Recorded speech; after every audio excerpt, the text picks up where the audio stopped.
The goal of this activity is to really destroy the chest. Here's what you're gonna do. You're gonna get in a push-up position. So keys for that is you want the hands to be flat. Hands are gonna be underneath shoulders. You wanna get a nice reach without crunching. Exhale, knees come up, get a subtle tuck. You don't wanna be sagged down like this. So I'm reaching, exhale, up and tuck.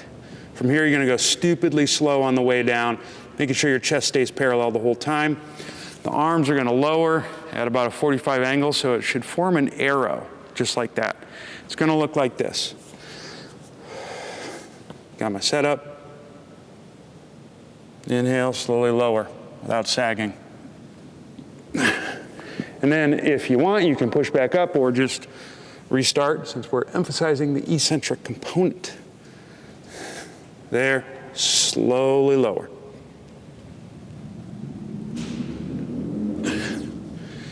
And again.